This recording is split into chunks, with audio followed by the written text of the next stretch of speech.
नमस्कार दोस्तों, स्वागत है आपका BMJ एकेडमी में। दोस्तों, एंशिएंट हिस्ट्री में अब तक हमने गुप्त काल तक के इतिहास के सभी प्रमुख टॉपिक्स के सभी महत्वपूर्ण बिंदुओं को देखे। आज के इस वीडियो से हम गुप्तकालीन भारत के बाद तथा मध्यकालीन भारत से पहले के सभी प्रमुख राजवंशों के शासनकाल तथा उनके बीच साम्राज्य विस्तार के लिए हुए संघर्षों के बारे में देखेंगे, जिनमें से कन्नौज के लिए त्रिपक्षीय संघर्ष भी शामिल है। गुप्त काल के पतन के बाद कई छोटे छोटे राज्यों या शासकों का उदय हुआ, जो कि पहले गुप्त सम्राट के सामंत थे।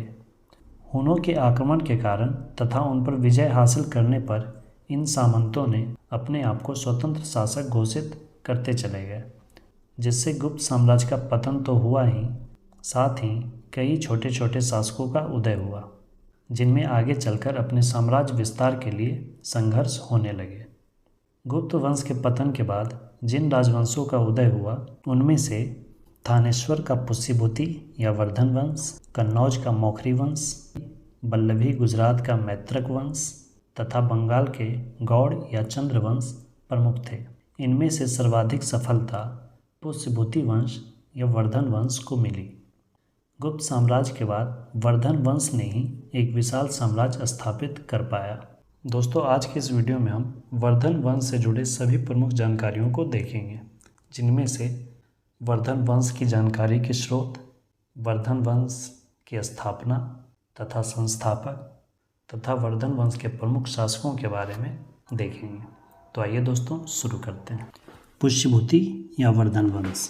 जैसा कि हम जानते हैं कि गुप्त काल के पतन के बाद तथा हुनों के आक्रमण के बाद कई छोटे छोटे शासकों का उदय हुआ।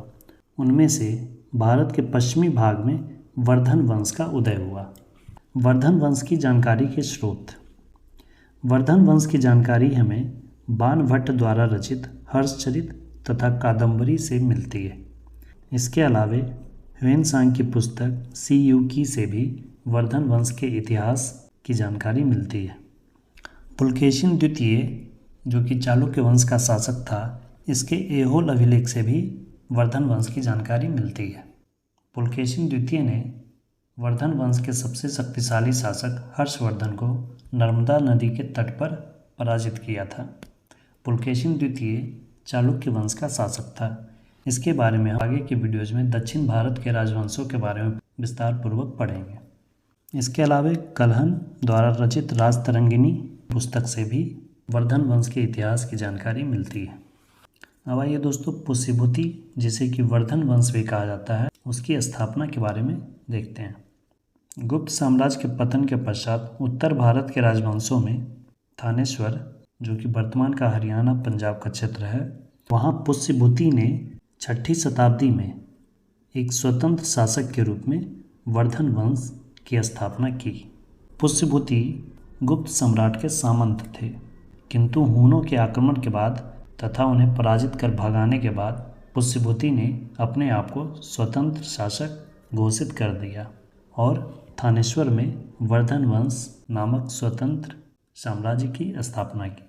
पुष्यभूति के बाद नरवर्धन, आदित्यवर्धन इत्यादि शासक हुए। आदित्यवर्धन के बाद प्रभाकर वर्धन शासक बना, जो कि वर्धन वंश का वास्तविक संस्थापक कहलाया। प्रभाकर वर्धन ने हुनों को खदेड़ भगाया और कई उपाधियां धारण की, जैसे महाराजा धीराज, परम भट्टाचार्य, हुन हरीन केसरी, सिंधुराज इत्यादि कई उपाधियों को उसने धारण किया। वर्धन वंश को अस्थायित्व और शक्ति प्रभाकर वर्धन के ही काल में मिली, इसलिए प्रभाकर वर्धन को वर्धन वंश का वास्तविक संस्थापक कहा जाता है। पुष्यभूति ने इस वंश की स्थापना की थी, इसलिए पुष्यभूति वंश भी कहते हैं, जबकि प्रभाकर वर्धन ने इस साम्राज्य को स्थायित्व और शक्ति प्रदान किया, जिसके कारण इसे वर्धन वंश भी कहा जाने लगा। प्रभाकर वर्धन का विवाह यशोमती से हुआ। उसकी 3 संतानें हुई। सबसे बड़ा पुत्र राजवर्धन, फिर पुत्री राजश्री और सबसे छोटा पुत्र हर्षवर्धन। प्रभाकर वर्धन ने अपनी पुत्री राजश्री का विवाह कन्नौज, जो कि वर्तमान यूपी का क्षेत्र है, उसके मौखरी वंश के राजा ग्रहवर्मा के साथ किया। प्रभाकर वर्धन ने अपना उत्तराधिकारी अपने बड़े पुत्र राजवर्धन को बनाया। इसलिए प्रभाकर वर्धन की मृत्यु के बाद राजवर्धन राजा बना। कन्नौज वर्तमान का यूपी तथा मालवा वर्तमान का एमपी में हमेशा साम्राज्य विस्तार के लिए संघर्ष होते रहते थे। इसी कारण इनमें युद्ध होता रहता था। इसी तरह एक युद्ध में मालवा के राजा देवगुप्त ने कन्नौज के शासक ग्रहवर्मा की हत्या कर दी और उसकी पत्नी राजश्री, जो कि प्रभाकर वर्धन की पुत्री थी, उसे बंदी बना लिया। वर्धन वंश के शासक राजवर्धन के पास अब दो चुनौतियां थीं। पहला कि अपनी बहन राजश्री को आज़ाद कराए और दूसरा और कन्नौज से मालवा का शासन को हटाए और उस पर अपना शासन स्थापित करे। इसलिए राजवर्धन ने मालवा पर आक्रमण किया और मालवा के राजा देवगुप्त की हत्या कर दी और अपनी बहन को छुड़ाने का प्रयास किया। परंतु देवगुप्त के शासक मित्र शशांक, जो कि बंगाल के गौड़ वंश का शासक था, उसने धोखे से राजवर्धन की हत्या कर दी और पुनः राजश्री को बंदी बना लिया। 606 ईस्वी में बंगाल के गौड़ वंश के शासक शशांक द्वारा राजवर्धन की हत्या कर देने के बाद हर्षवर्धन शासक बना। हर्षवर्धन का जन्म 590 ईस्वी में हुआ था। 606 ईस्वी में 3 बड़ी चुनौतियों के साथ मात्र 16 वर्ष की आयु में हर्षवर्धन राजा बना। हर्षवर्धन की 3 बड़ी चुनौतियों में अपने भाई राजवर्धन की हत्या का बदला, अपनी बहन को सुरक्षित लाना तथा अपने साम्राज्य थानेश्वर तथा कन्नौज दोनों को वापस हासिल करना था। सबसे पहले हर्षवर्धन ने बंगाल के गौड़ वंश के शासक शशांक को पराजित किया। शशांक शैव धर्म का अनुयायी था। शशांक ने बौद्ध धर्म का विस्तार रोकने के लिए बोधि वृक्ष को कटवा दिया था।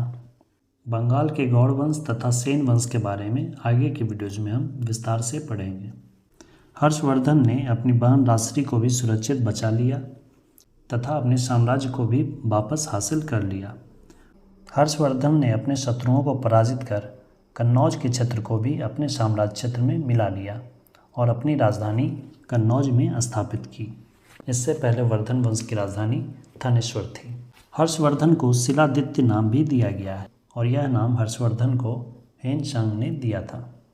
इसके अलावा हर्षवर्धन ने कई उपाधियां भी धारण की, जिसमें परम भट्टारक, महाराजाधिराज, चक्रवर्ती, सार्वभौम, परमेश्वर, परम माहेश्वर उपाधियां हर्षवर्धन ने ली थी। दोस्तों, आज के इस वीडियो में इतना ही। इसके आगे के वीडियोज़ में हम साम्राज्य विस्तार के लिए हर्षवर्धन ने जो अभियान किए उनके बारे में तथा इसके शासनकाल के संबंध में सभी महत्वपूर्ण तथ्यों को देखेंगे। दोस्तों, वीडियो कैसी लगी अपना फीडबैक ज़रूर कमेंट करें और साथ ही आपको अपनी तैयारी के लिए किस सब्जेक्ट के किस टॉपिक पर वीडियो चाहिए वो भी आप कमेंट में अवश्य बताएं। वीडियो को अंत तक देखने के लिए धन्यवाद दोस्तों। मिलते हैं अगले वीडियो में इसके अगले पार्ट के साथ। जय हिंद, वंदे मातरम।